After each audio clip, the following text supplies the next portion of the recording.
another personal development day coming at you with Robbie Frank. My mom's Robin Frank and my sister is Brittany Frank. We're the Frank Divas.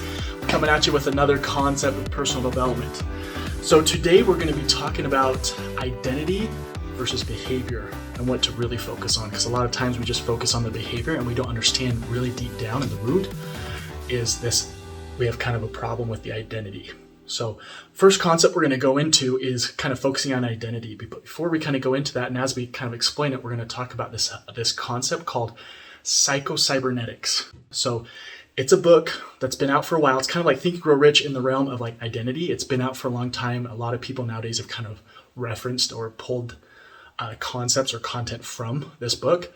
And PsychoCybernetics is this term, I had no idea what it was before, but it's this term that's like your internal homing missile, homing beacon, or homing, you kind of lock on to something and you kind of, that's what your behaviors follow suit. So again, it's like with like two fighter jets are following each other. We've kind of seen Top Gun before, or like some of these other fighter jet movies that are out.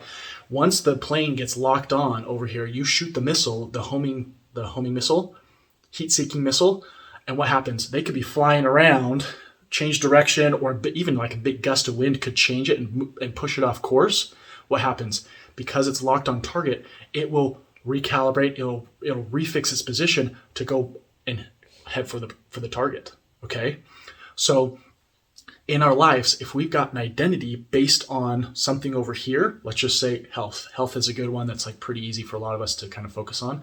Let's just say something that I had early on when I was in elementary, that I'm fat. I'm a fat kid. Okay. So over here, I'm fat, and it doesn't matter what I focus on over here. Like, okay, I'm going to go on a diet. I'm going to lose 30 pounds. I'm going to lose 20 pounds over here. And what happens is if we come off here, here's our target. We come over here to lose 30 pounds, or even to just like during the holiday season, we gain 20 pounds. If our identity is right here, like I'm 200 pounds over here, what's going to happen? We lose 20 pounds, we gain 20 pounds, but we're going to come back to our real identity and start hitting and going towards that, what we're locked on as, okay? So another thing could be, hey, I'm not a successful person. Any type of side business, anything that I try over here, I'm never successful for. So it's this idea of whatever you focus on, it's a self-proclaiming prophecy. So if I'm focused over here, my identity is I'm never successful in anything that I do. If you start doing really well and crushing paparazzi, and this is your identity over here, what's going to happen? You're going to bring back to where you're at. So what's great about that situation is if once you start identifying what your identity is, you can start to change it. Okay. So it's this idea of, also I'm going to use another example that they use in the book, PsychoCybernetics, that they call it the rubber band principle.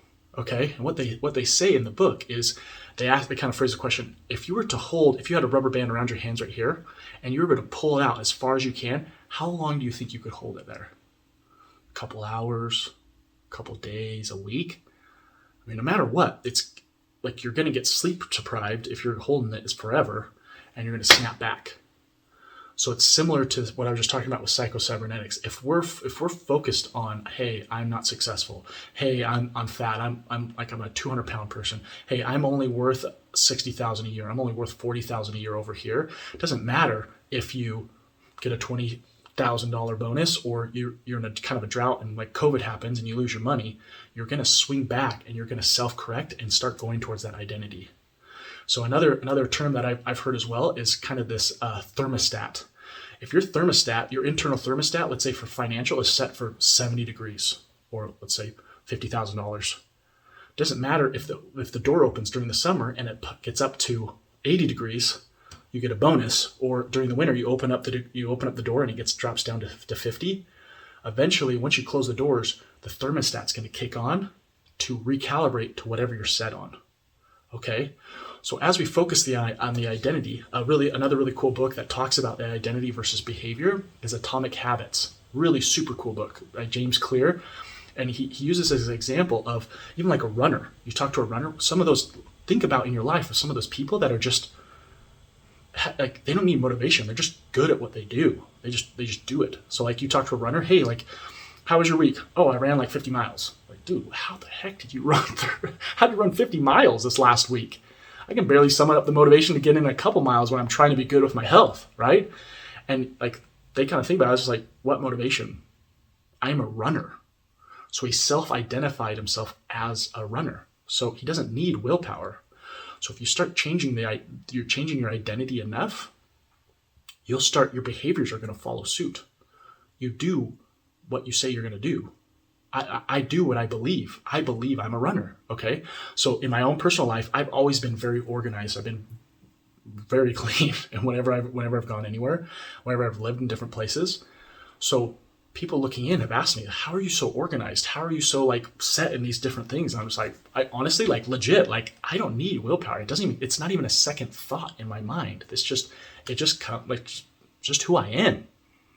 So start thinking about ways in like pros and cons of like where you're identifying yourself as, and see how you can start changing their identities through affirmations. And with affirmations, be very powerful with what you're doing, or rewriting the story of who you're at, where you're at in your life. Okay. So I would challenge you, as you get into some of these concepts, really focus on the identity behind it, because once you change the identity, your behaviors are going to follow suit. And go through your different categories of life. Let's say your financial, what's the story? What's the identity that you're saying with your financial, with your relationships, with your health, with your emotional intelligence, your mental intelligence, your mental state. So think through some of these things. And what's great about it is it doesn't matter where you're at. Like even me, like up until like a few years ago, I thought I was not a good man. I thought I was not a good person. Like I had good behaviors over here. I just like, for some reason, I had this thing that if I was not perfect, I was not good, which no one's perfect, right? So, but for some reason, it doesn't matter how logically weird it seems, like, hey, I'm not a good man, when I've done all these other things over here to kind of show and kind of evidence that I am, I would always come back to this, I'm not a good man, and my actions would follow suit. I'd go do something that's not like why would I do that? That's not me, but at the same time, it was my internal PsychoCybernetics. It was my internal heat-seeking missile that it was locked on this. So as I've changed this identity that I'm a good man, I'm an outstanding man, when people ask me to like do things, or if I go out and serve, I do different things to like help out with my family, my nieces and nephews, it doesn't take any willpower for me. It's just who I am, I'm not here to kind of gloat or who I am. It's just like something I've been working on for a very long time. And it's been a new kind of leveling up process for me that, hey, I am an outstanding man. I am a good man. And I first started out with I'm a good man. Now I'm kind of leveling up to I am an outstanding man. So take little milestones and focus on the identity.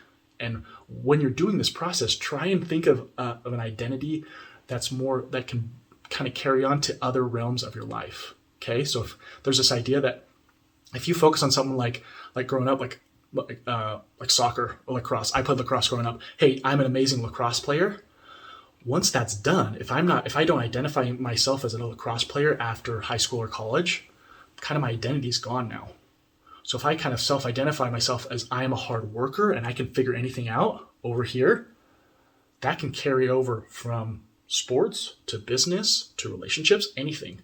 So try and come up with some of these things, identities, that carries over to different areas of your life. So I hope this was enlightening for you. I'm super pumped this is a really, really cool concept for me that I'm figuring out, and I just love. If you have any questions or comments, put them down below. Make sure to like and subscribe, and we'll come back at you next week with another week of personal development. Love you. Hope you have a great day. And remember, love your life.